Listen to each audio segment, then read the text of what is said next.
नमस्कार हमारे शब्द रंग के दर्शकों। आज एक बहुत ख़ास बात है।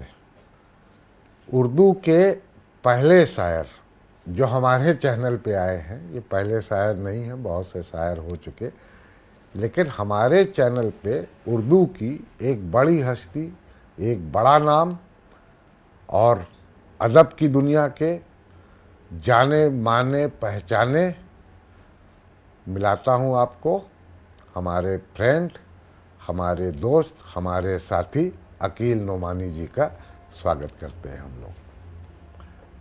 अकील भाई, बड़े दिन बाद पकड़ में आए आप जी। तो ये बताइए, जो पहले तो आप दोनों मंचों के हैं, उभयनिष्ठ हैं, कामन उर्दू में क्या बोलते हैं वो मुझको मालूम नहीं, हिंदी और उर्दू दोनों मंचों पर समान रूप से आपकी मौजूदगी है, तो दोनों मंचों का फ़र्क आपको क्या नज़र आया?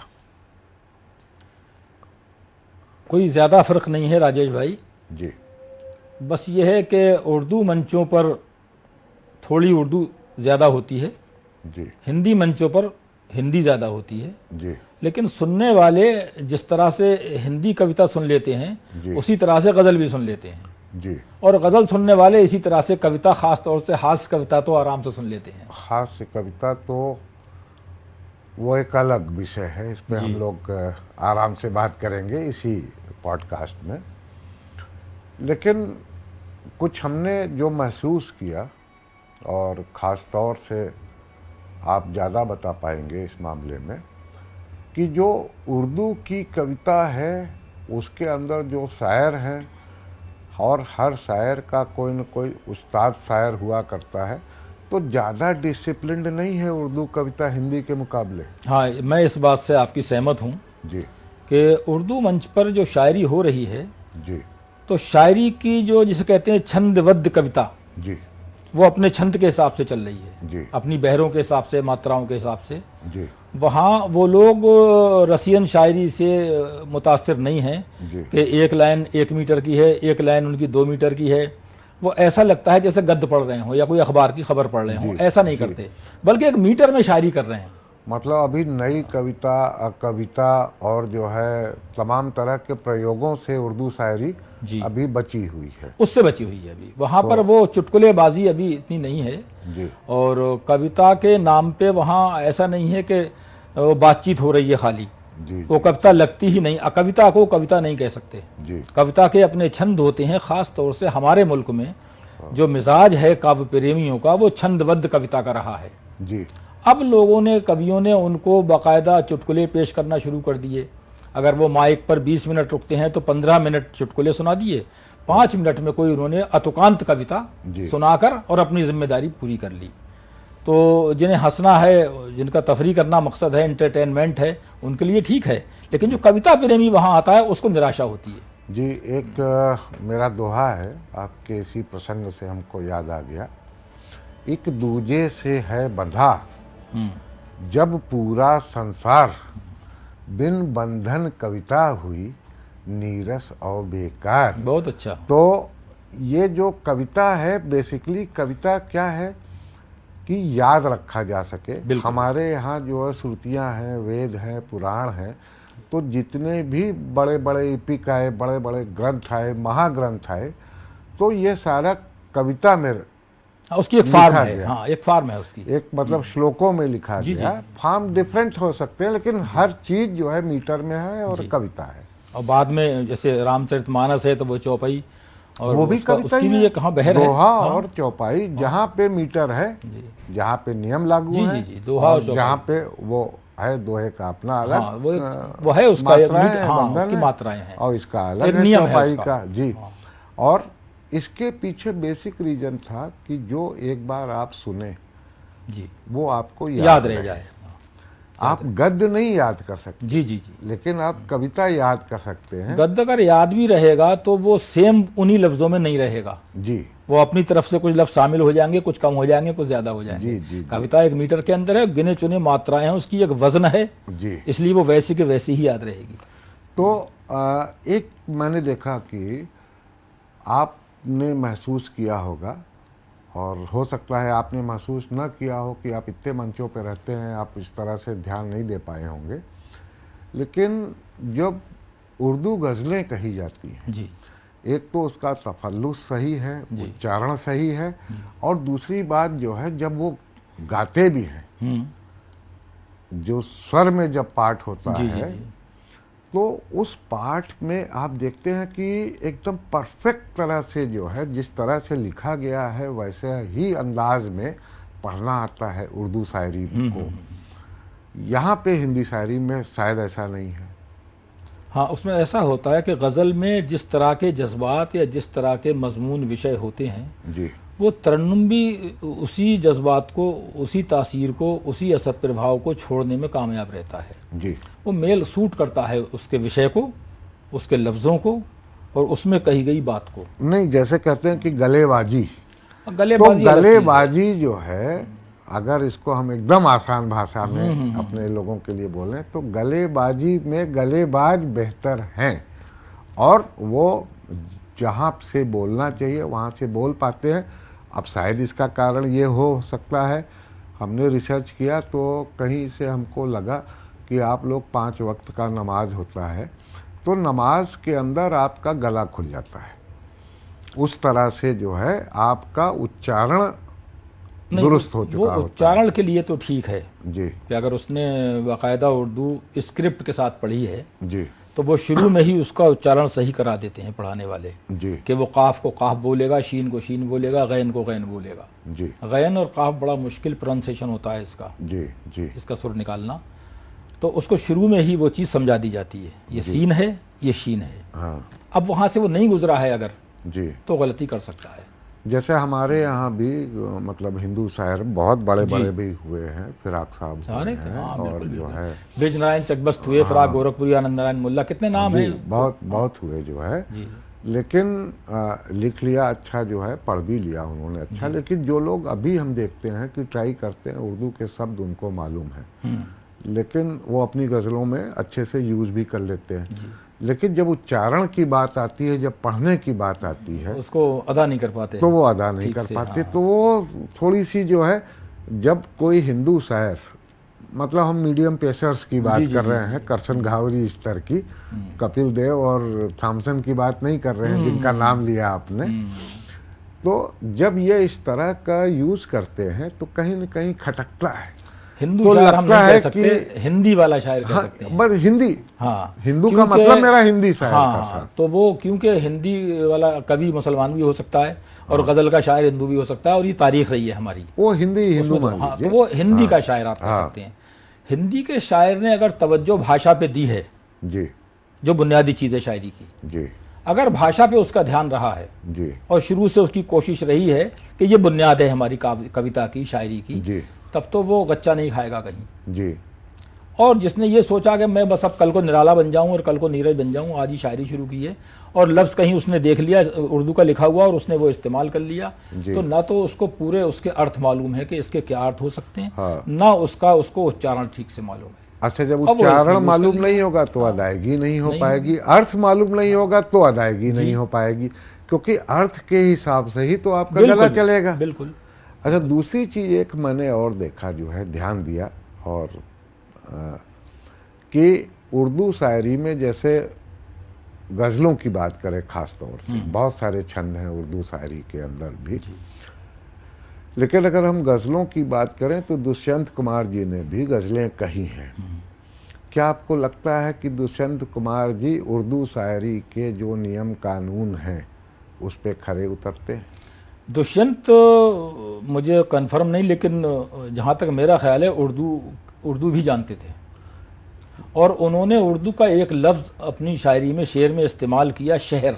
जी, तो एक जगह तो बिल्कुल सही इस्तेमाल किया है उन्होंने, जी, शहर, और एक जगह नगर के वजन पे इस्तेमाल किया है, शहर। हाँ, लेकिन उससे लगता है कि मालूम सब था उस आदमी को, जी, लेकिन उसने अपनी ज़रूरत पूरी करने के लिए शेर की, हाँ, वहाँ वजन चाहिए था नगर के बराबर, तो उसने शहर कर दिया। नहीं, कहाँ तो तय था उजाला क्या है, कहाँ तो तय था उजाला हर एक घर के लिए, हाँ, कहाँ चिराग मयसर नहीं शहर के लिए। अब यहाँ शहर जो है ये इसका सही उच्चारण नहीं है, जी, इसमें आधा हा है शहर में। आधा है हाँ, वो। वहाँ पूरा हा आता है, और उसका कोई एक और शेर है वहाँ सही है उसका, जी, वो जानता था, लेकिन उसने अपनी ज़रूरत पूरी करी है यहाँ, हाँ, घर का काफिया बनाया है उसने उसको। जी जी जी। तो ये तो सर कबीर के यहाँ से परंपरा चली आ रही जी, है जी, कि जी, अगर नहीं मिल रहा है तो नए शब्द का जो है, नए उच्चारण का हाँ, आविष्कार उसी करने शब्द को वाली थोड़ा सा बात, बदल लिया। थोड़ा सा बदल हाँ लिया। जी। और वैसे अदरवाइज जो है आपको जो हिंदी और उर्दू मिक्स जो शायरी आ रही है आजकल, दुष्यंत का भी यही है, उसके दुष्यंत के यहाँ तो वही हिंदी के है। शब्द भी ऐसे खपे हुए हैं उसके आगे बहुत अच्छी तरह से। जी, हाँ, एक हमारे इलाहाबाद के शायर हुए हैं एहतराम इस्लाम जी, अच्छा, तो एहतराम इस्लाम भी जो है हिंदी का बहुत ज़्यादा प्रयोग करते थे और गज़लों में अपनी, जी, और उर्दू के अच्छे जानकार भी हैं। तो जानते हुए तो आप यूज़ कर लेते हैं, लेकिन किसी को कोई एक शब्द उर्दू का पता चल गया, उसका पूरा अर्थ भी नहीं मालूम, हाँ, वो और जल्दबाजी वहाँ है। पे बैठ रहा है तो उसने सेट कर दिया उसको। हाँ, लेकिन वो उसके पूरे अर्थों में उसको उपयोग नहीं कर पाता है, जी। क्योंकि वो उससे, उसकी रूह से, उसकी आत्मा से वाकिफ नहीं है। अच्छा, ये जो फिल्मी गाने आ रहे हैं, जी, एक समय था जो है 70s में, 60s में, 70s में, 70s तक आते आते हाँ, तो कुछ पैदा हो वही गया था 60, मैंने 70-60 कहा, 60-70 कहना जी, चाहिए जी, था बेसिकली उसको। 70 तो वहाँ पे उर्दू शायरी ही थी, जो कलाकार आते थे वो बेशक पंजाबी हों, कोई भी बेशक वो बंगाली हों, जी, वो उर्दू सीखते थे प्रॉपर, और उसके बाद जो है वो डायलॉग भी वही हुआ वही हुआ करते करते थे। तो आज डायलॉग जो है उर्दू से उतर के हिंदी पे आए, बहुत कम समय रहा क्षेत्रीय होगा। बोलियों पे आ गए, क्षेत्रीय बोलियों पे, हाँ। बोलियों की तो ठीक है, लेकिन अभी तो जो है डायलॉग्स का एक दूसरे अर्थों में आ गया, जो आज के बच्चे जो है बोलते, आम बोलचाल की भाषा हो गई, तो वो कोई भाषा नहीं है। वैसे भाषा की प्योरिटी पे मेरा कोई विश्वास नहीं है जी, कि वो अगर उस पे आप इतने सख्त रहेंगे, शर्त रखेंगे कि नहीं ज़रा भी फ़र्क नहीं आना चाहिए, तो वो भाषा मर जाती है। फिर जी, भाषा वही आगे जाती है जिसमें कुछ तब्दीलियाँ, कुछ परिवर्तन समय के साथ साथ कबूल करते रहें, जी जी जी। स्वीकार कर लें उसे। एक मैंने बोला था कहीं, हमको याद है कि जैसे कहीं से हो रहा था कि एक कविता थी मेरी, तो वो मैंने जो है एक दोहा मैंने कहा था, तो उसके ऊपर एक साहब हमसे बोले, जो है हमने बोला उनसे डींग हाँकी कि हम बहुत सरल भाषा में लिखते हैं, तो कहें राजेश भाई झूठ ना बोलो, तुमका कठिन भाषा आते न। अच्छा, तो उसी पे जो है हमने एक जो मंच पे हम गए, तो हमने पहला वाक्य बोला कि मुझको बड़ी खुशी है कि मुझको उर्दू नहीं आती। तो लोग कहे ये साला जो है क्या बोलने जा रहा है, अजीब सी बात। दूसरा मैंने कहा कि उससे ज़्यादा मुझको खुशी है कि मुझको हिंदी नहीं आती। हाँ। मुझको वो भाषा आती है जो आपको आती है। क्या कहने। तो आज उसी भाषा का जमाना है, और हिंदी उर्दू देखिए मौसूरी बहनें हैं जी, तो अपने अपने सिंहासन से नीचे अगर उतर के आएंगी तो दोनों एक ही है। आ गई हैं, आ गई हैं। आ गई हैं। तो ये प्रयास बहुत दिन का था। देखिए गालिब ने अपनी, गालिब बड़ा शायर है उर्दू का, जी जी, उसकी जो इब्तिदाई शायरी, जो प्रारंभिक शायरी है उसकी, वो इस तरह की है कि नक्श फरियादी है किसकी शौक़ ये तहरीर का, हाँ, कागज़ी है पैरहन किस पे करे तस्वीर का, कावे कावे सख्त जानी हाय तन्हाई न पूछ, हाँ, सुबह करना शाम का लाना है जुएश। अब इसमें फ़ारसी ज़्यादा है जी, बस उसमें वर्ब लग रहे हैं आपको हिंदी के, का और के, जी, इस तरह जी, से जी, है। जी। लेकिन वो इस रास को बहुत जल्दी समझ गया जी। कि भाषा आसान होनी चाहिए, फिर वो आसान होता गया। फिर उसने ये कहा कि कोई उम्मीद भर नहीं आती, कोई सूरत नज़र नहीं आती, मौत का एक दिन मुअय्यन है, नींद क्यों रात भर। फिर उसने ये भाषा, जी जी, या इलाही ये माजरा क्या है, आखिर इस दर्द की दवा क्या है, फिर वो यहाँ आ गया था। तो भाषा को आसान तो होना चाहिए, बाजारू नहीं होना चाहिए। अब देखिए, जो जब तुलसीदास जी संस्कृत से उतर के आए, एक चीज़ थोड़ी सी रह गई थी। अभी हम काशी विद्यापीठ के कुलपति का इंटरव्यू कर रहे थे। अच्छा। तो संस्कृत के बहुत बड़े विद्वान जो है वो डॉक्टर संपूर्णानंद, संस्कृत विश्वविद्यालय के, तो संस्कृत के बहुत बड़े विद्वान। और जो मैं अभी आपसे पूछ रहा था कि उर्दू वालों की ज़ुबान क्यों इतनी साफ रहती है, संस्कृत वालों की इक्वली साफ होती है। बिल्कुल बिल्कुल। ये हिंदी की प्रॉब्लम है कि उस ढंग से जो है साफ जुबान नहीं होती है और उच्चारण स्कूलों में प्रॉपर नहीं पढ़ाया जा रहा है, सिखाया नहीं जाता। लिखना सिखा दिया जाता है, पढ़ना सिखा दिया जाता है, कैसे पढ़ना है ये नहीं सिखाया जाता है। आज कुमार विश्वास इतने बड़े कवि हैं, वो कवि चाहे जितने बड़े हों, कविता चाहे जैसी लिखते हों, लेकिन उन्होंने एक चीज़ बहुत अच्छे से पढ़ी है कि हिंदी बोली कैसे जानी चाहिए। एक एक शब्द का उच्चारण उनको आता है, और यही कुमार विश्वास है, और यही कुमार विश्वास की सफलता है ये। जी जी जी। तो बात जो है आ रही थी हिंदी उर्दू शायरी की। मंचों को कैसे देखते हैं आप?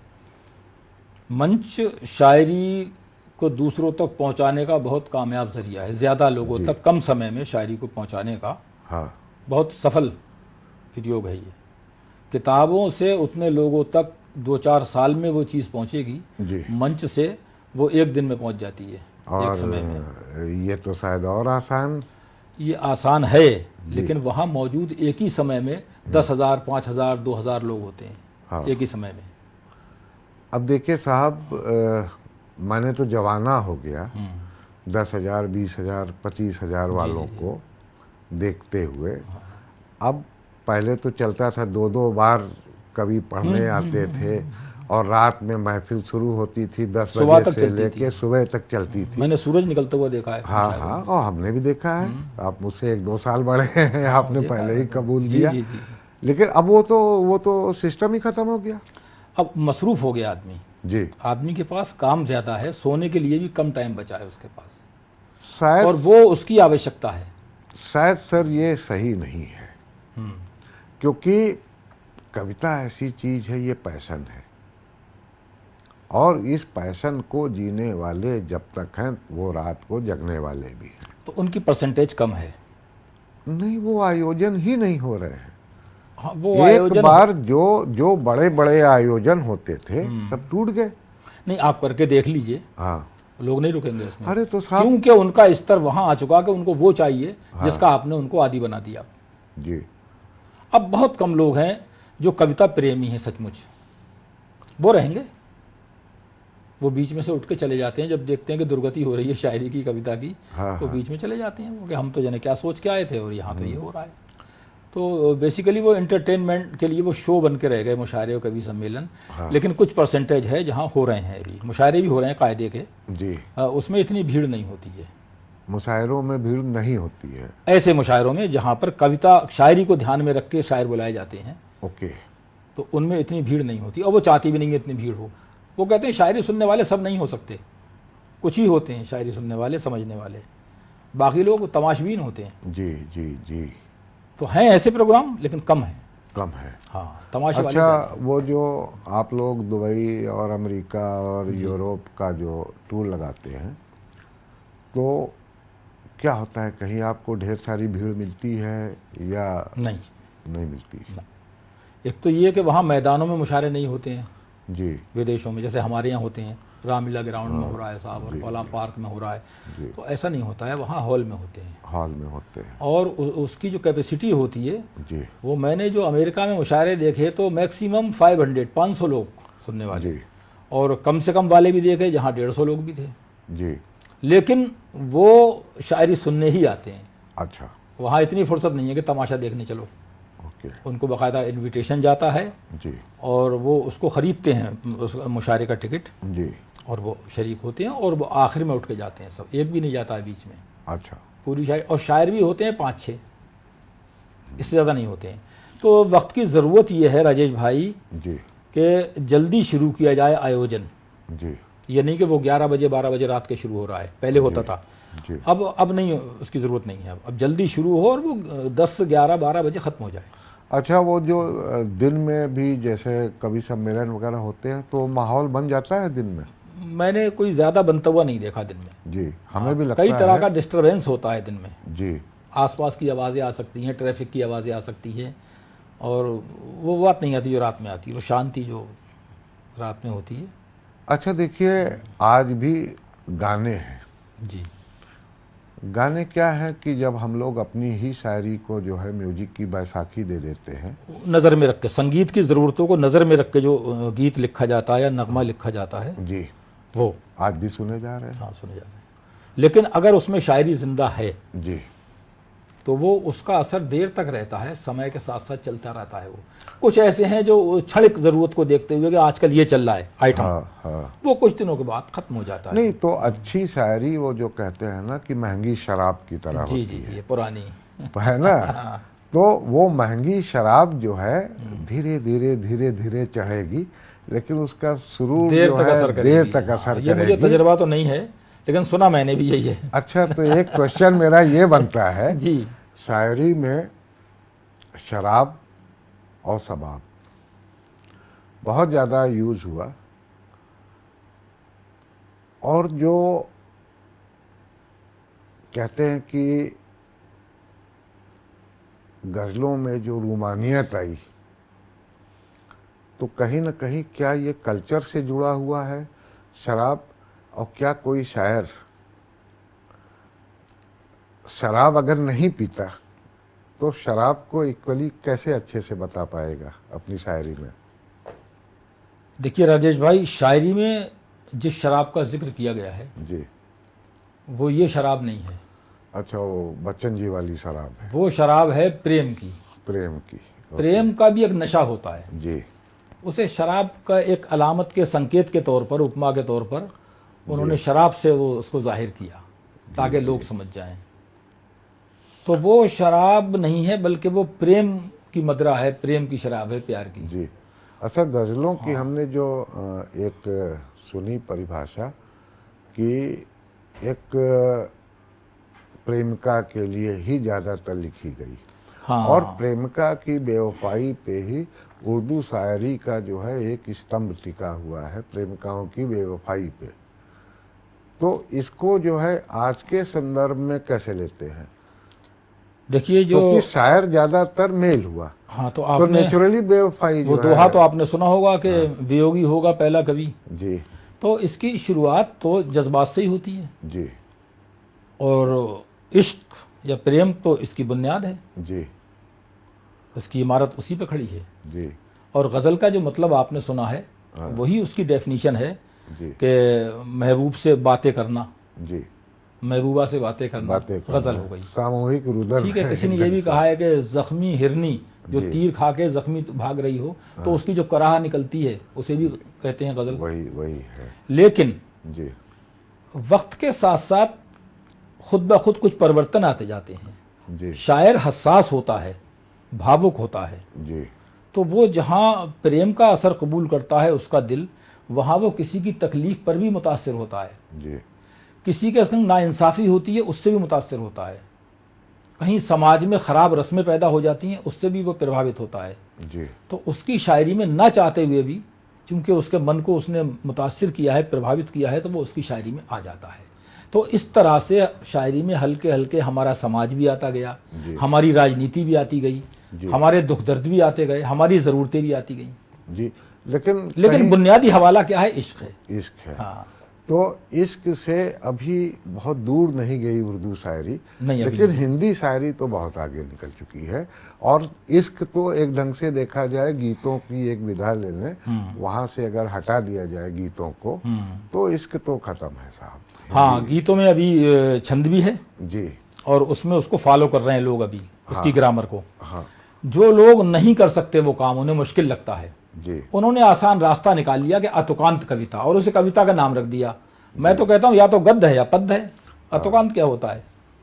अच्छा, एक हमारे दर्शक जो है शायद हम लोगों की बात इतनी देर से सुनते सुनते उनको कहीं न कहीं लग रहा होगा कि ये शायरी में बात कर रहे हैं, शायरी नहीं सुना रहे हैं। शायरी नहीं सुना रहे हैं। मैं आपको कुछ शेर सुनाता हूँ जी, देखिएगा। और मेरे ख्याल में तरन्नुम में। तरन्नुम में सुन लीजिए। जी ये गज़ल जो मैंने पिछले कुछ समय से ज़्यादा लोगों ने पसंद की, जी। उससे कुछ शेर सुनाता हूँ। ये चमत्कार तो होने से रहा, ये चमत्कार तो, ये चमत्कार तो होने से रहा, तू वफादार तो होने से रहा। क्या बात है। तू वफादार तो यूं ही समझो तो समझ लो हमको, यूं ही समझो तो समझ लो हमको, यूं ही समझो तो समझ लो हमको, हमसे इजहार तो क्या बात है, क्या बात है। होने से रहा, ये चमत्कार तो। अब ये दुनिया की सच्चाई एक पेश करता हूं। एक खरीदार के मर जाने से, एक खरीदार के, एक खरीदार के मर जाने से बंद बाजार तो होने, क्या बात है, बहुत उम्दा शेर, बहुत उम्दा शेर। बंद बाजार तो। वो प्रेम और नशे और शराब की बात थी। देखिए, गम में भी नशा होता है प्रेम, उसके गम पर ही गुजारा कीजिए। क्या बात है। उसके गम पर ही,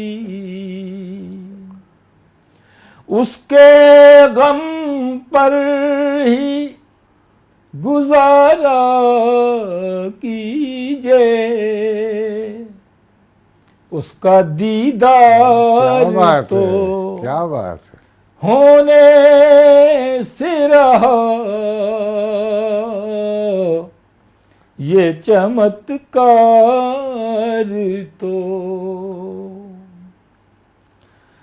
कोई खो जाए तो मिल जाए कोई, कोई खो जाए तो मिल जाए कोई, ऐसा हर बार तो होने से रहा, ऐसा हर बार तो। और ये आखिरी शेर सुन लीजिए। जो समझदार समझता है मुझे, जो समझदार समझता है मुझे, वो समझदार तो होने से रहा, ये चमत्कार तो। बहुत शुक्रिया। तो साथियों, ये बड़ी मुश्किल से पकड़ में आए थे और बहुत कम समय के लिए पकड़ में आए थे। आप लोग इंतज़ार करिए, मैं इनको देर तक के लिए लाऊंगा। खूब सारी हम लोग इनकी शायरी सुनेंगे, बातें कम की जाएंगी उसमें, क्योंकि शायरी तो अपने आप उसकी भाषा है, वो बोलती है। हम लोग 5 मिनट की जो बात करेंगे वो 1 मिनट के अंदर उनका एक शेर जो है कह जाएगा, और बड़ी देर तक कह जाएगा, बड़ी दूर तक कह जाएगा। आखिर में 2 एक शेर में तहत में सुनाना चाहूँगा। जी चलते चलते जी मेरा एक पैगाम भी है वो, जी और वो शायरी भी है। वो ये है कि अपनी कहो जी हमारी सुनो जी, और खुश रहो। क्या बात है। अपनी कहो हमारी सुनो और खुश रहो। जी आओ कलंदरों से मिलो और खुश रहो। आओ कलंदरों से मिलो और खुश रहो। जी इंसान बना के भेजे गए हो ज़मीन पर। जी इंसान बना के भेजे गए हो ज़मीन पर। इंसानियत को आम करो और खुश रहो। इंसानियत को आम करो और खुश रहो। एक दूसरे को ढूंढते रहते हो किस लिए। खुद को मियाँ तलाश करो और खुश रहो। एक जब आपने एक मैं बड़ी मिठास के साथ छोड़ जाना चाह रहा था कि आपकी आवाज़ में दर्शक डूबे रहें, लेकिन फिर उसके बाद आपने जो है तहत में शेर सुनाए तो स्वाद जो है थोड़ा सा और बदला। एक सर जो चेंजेस मेरे को महसूस हो रहा है जी, तो आप बहुत सेंसिटिव आदमी हैं। 14 के बाद क्या परिस्थितियां बदली? आपने बहुत गंभीर सवाल पूछा है ये, और इसका जवाब बहुत लंबा हो सकता है। होने दीजिए, लेकिन मैं चंद लफ्ज़ों में इसका जवाब देना चाहूँगा। जी परिस्थितियाँ कुछ ऐसी हो गई कि लगता यह है हालात देखने के बाद अपने मुल्क का कि एक कोशिश की जा रही है कि जो इंसान हैं वो सब खुदा के बंदे हैं, लेकिन उनके बीच किसी न किसी तरह से दीवार खड़ी कर दी जाए। और दीवार खड़ी करने में एक फ़ायदा ये होता है कि कम से कम एक ग्रुप हमें मानता रहेगा। नहीं, देखिए ये तो राजनीतिक पहलू हो गया। हाँ। राजनीतिक पहलू के अलावा भी जैसे हमने देखा कि हमारी पहली किताब आई थी बिटिया तुलसी दूब है। अच्छा। वो 14 से पहले आई थी जी। और उस किताब की भूमिका लिखी थी, अभी हमने शायर नाम लिया है तराम इस्लाम जी ने। जी जी। एकाएक जो है इतना जबरदस्त विरोध। विरोध तो ठीक है, विरोध जी, तो जी, होता है लेकिन किसी चीज का हम विरोध करेंगे, किसी चीज के पक्ष में रहेंगे। क्या विषय था उसका? नहीं, विषय हम आ रहे हैं जी। 14 के बाद जो है लगातार जो है जिस तरह से हमको लगता है, आपको लगता होगा कि हम बदले, हमको लगता है कि आप बदले और दूरियां बढ़ी उसमें, तो कहीं से कोई गुंजाइश निकाल के, कोई रास्ता निकाल के हम लोग 47 में जाएंगे कि हम लोग एक ढंग से, खाली इतनी सी तो बात है कि पहले वो मुसलमानों का जो है तुष्टीकरण कर रहे थे, अब ये हिंदुओं का तुष्टीकरण कर रहे हैं, बस इतनी सी तो बात है। कर दोनों रहे, कर दोनों रहे हैं और वो करेंगे। हाँ, बिल्कुल। ये लोकतंत्र की प्रॉब्लम है। हाँ, वो तकाजे हैं ना उसके, वो लोकतंत्र जिस वोट चाहिए साहब, जी जी जी, उनको सिर गिनना है। बिल्कुल बिल्कुल। सिर के अंदर क्या है ये थोड़ी गिनना है। राजनीति का सबसे पहला उसूल होता है स्वार्थ। हाँ, तो ये लोकतंत्र का जो है कमजोरी है कि इसमें सर गिने जाते हैं, सर गिने जाते हैं, तौले नहीं जाते। हाँ, तोले नहीं जाते। तो कहीं न कहीं से कुछ ऐसा हुआ जिसका डर है। भाई 47 में तो हुआ ही था ना, ज्यादा दूर तो पुरानी बात है नहीं। लेकिन उन जख्मों को भुलाने में देर तो लगी थी, मगर वो भर गए थे, वो भर गए थे। और हम तो ये कहते हैं कि जिस तरह से चल रहा है ये, और मैं आशा करता हूं कल को जो है अगर जो मुसलमानों का कुछ सेक्शन 10%, 20%, 25% वोट अगर बीजेपी में जाने लग जाए तो हिंदू मुस्लिम खत्म हो जाएगा। बहुत अच्छी बात कही है आपने। वो जो लोग एकदम कट्टर जहनियत रखने वाले हैं वो बददिल हो जाएंगे कि अरे ये तो इनका तो उनसे ही मामला है। हाँ नहीं तो अगर यहाँ वाले भी हैं तो भी हो जाएंगे कि यार मैं अपना 25% वोट क्यों नुकसान करूं। हाँ बिल्कुल सही है, तो सही है, बात सही है आपकी। तो ये जो है हर बड़ी समस्या वो का असल में आसान हल भी होता है। कुछ घटनाएं ऐसी हो, अब भी है कुछ परसेंटेज, ऐसा नहीं है कि नहीं है, बिल्कुल नहीं वो तो है, वो कुछ तो परसेंटेज है, लेकिन ज्यादा इसलिए नहीं हुई। कुछ घटनाएं हर साल ऐसी हो जाती हैं कि दोनों तरफ के भड़काने वाले तो मौजूद है ना जी। उन्होंने कहा अरे देख रहे हो ये हुआ, देखा नहीं तुमने, वो डरा दिया, डराने वाले मौजूद है। नहीं देखिए करीब करीब आओ तो शायद हमें समझ लोगे। हमें तो जो हमारे यहाँ लगता है हमारे यहाँ कोई किसी की नहीं सुनता।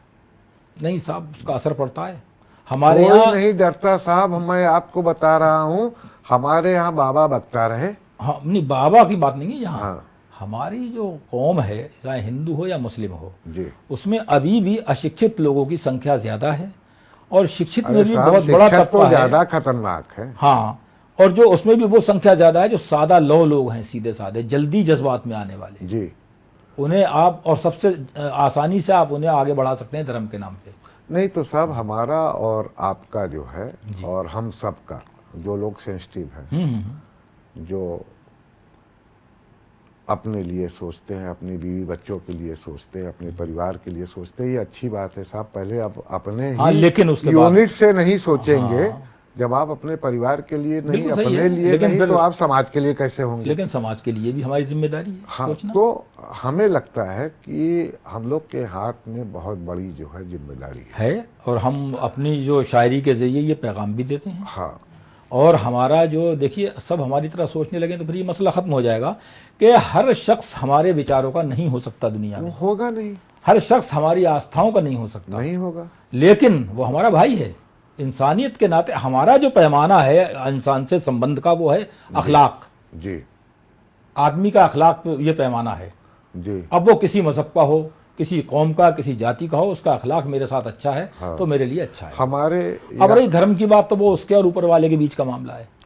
नहीं धर्म तो देखो कुछ ऐसा नहीं है कि इस धर्म में ये चीज बड़ी खास बात है, इस धर्म में ये चीज सब एक है। आप अपना मानिए ना, धर्म में पूजा पद्धति अलग है, वो अलग बात है और कुछ अलग नहीं है। लेकिन आचरण में जैसे कि गीता में भी जोर दिया गया है कि कर्म योग सबसे उत्तम है जी। और वो भी वो कर्म योग जिसमें फल की चाहत ना रखी जाए। जी, जी, जी। है वो अल्लामा इकबाल का एक शेर है कि सौदागरी नहीं जी, ये इबादत खुदा की है।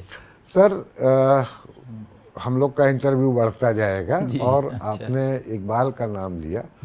इकबाल बेशक बहुत बड़े शायर होंगे, लेकिन इकबाल हिंदुस्तान के लिए अच्छे नहीं थे। तो वो उन्होंने पहली बार उनका ही प्रयाग के अधिवेशन में उन्होंने ही ये जो अलग मुल्क बंटवारे का किया। जिन्ना साहब तो अच्छे खासे इंग्लैंड में जाके बैरिस्टरी कर रहे थे, इंग्लैंड जाके जिन्ना को लेके आए। अच्छा। कि और मुस्लिम लीग से जो है कांग्रेस में थे जिन्ना, मुस्लिम लीग का जो है जोड़ा और बनाया, पाकिस्तान बना। ये सच है जी, पाकिस्तान बना। तो भाईचारा तो देखिए उस जमाने में भी कुछ न कुछ खिंचाव था और अगर ये दूरियां नहीं मिटाई गई और इकबाल जैसे लोगों को प्रश्रय दिया गया तो ये फिर जो है। इकबाल को कोई अपना हीरो नहीं बना रहा है यहाँ पर, ना उसकी कोई यहाँ यौम नहीं, ज्यादातर लोग जानते ही नहीं, कुछ नहीं। लेकिन हालांकि इकबाल शायद 1938 में दुनिया से चले गए तो साहब तो बंटवारा देखा ही नहीं तो बंटवारे की नींव तो धर गए। हाँ, तो हम पेड़ लगा गए, हम उनको माला नहीं डाल रहे हैं तस्वीर नहीं विष का पेड़ लगा गए। मगर हम एक बात जानते हैं कि ये दुनिया का सबसे भयानक हादसा था ये बंटवारा जी। और इंसानों पे उस दौर में जो सितम और जुल्म हुए, इंसान तो इंसान है कोई भी हो, आप जानवर को मर्तबा नहीं देख सकते आसानी से, तो इंसान को, लेकिन उस पर जो जुल्म हुआ है बंटवारे से और वो तकलीफ हम महसूस कर सकते हैं। बस हमने देखी नहीं है लेकिन पढ़ी है। ये जो है एक ढंग से देखा जाए तो जब से पृथ्वी है जी तब से सबसे बड़ा, हम नहीं कह रहे हैं, हाँ नहीं वही मैं कह रहा हूँ, नहीं कह रहे हैं मुसलमान, बहुत बड़ा हादसा था ये। लेकिन 15-20 लाख लोगों का कत्लेआम इंसानों का है, इंसानों का, और इंसानों के हाथों बहुत बड़ी चीज हुई है और इस प्लेनेट के इतिहास में कहीं नहीं। इंसान का इंसानों के हाथों नहीं हुआ है, कहीं नहीं है। ना ना ना। और अगर इस तरह से हम लोग चलते रहे जैसे आज चल रहे हैं, तो वही हिस्ट्री जो है अगर रिपीट होने की नौबत आई तो इस बार उससे कई गुना हाँ, ज्यादा हम तो दुआ होगा। करते हैं कि खुदा ना करे ऐसा हो, बल्कि मैं तो ये दुआ करता हूँ कि जो अलग हो गए फिर से एक हो जाए तो अच्छा है। आमीन बोला जाए बड़े अच्छे नोट पे। हमारा हिंदुस्तान फिर हमारा वो उतनी बड़ा हमारे हिंदुस्तान हो जाए। अकील साहब ने बोला कि जो है एक हो ना हो। हाँ, टूट जाए सरहदें फिर। कोई ऐसा पैदा, चलिए कल जिन्ना हाँ। या इकबाल पैदा हुए थे, जी। कोई ऐसा भी थ्योरी रख दे कि एक ही होने में अच्छा है, एक ही हो हाँ, जाओ। जर्मनी भी एक हुआ। हाँ बिल्कुल हुआ। पहले साहब दिल एक हो जाए, वो अलग भी रहे तो भी कोई इशू नहीं है। हाँ, क्यों अलग रहे फिर? हाँ, क्यों अलग रहे? क्या है कि वो एक जैसी खुशी एक जैसे हैं गम, हाँ, तो जुदा क्यों रहें? जब हमारे हो तुम और तुम्हारे हैं हम, तो जुदा क्यों रहें? रहे? क्या बात है। तो नमस्कार साथियों, बहुत जल्दी मिलेंगे। और बड़ी अच्छी बात हुई, और उसके अंदर हम लोगों ने बहुत सारे विषय को कवर करने की कोशिश किया। मीठी चीज़ें भी हम लोगों ने सुनी और थोड़ी तल्ख डिस्कशन भी हुआ। लेकिन फिर मिलेंगे, और इस बार मीठा ज़्यादा तीखा कम। नमस्कार।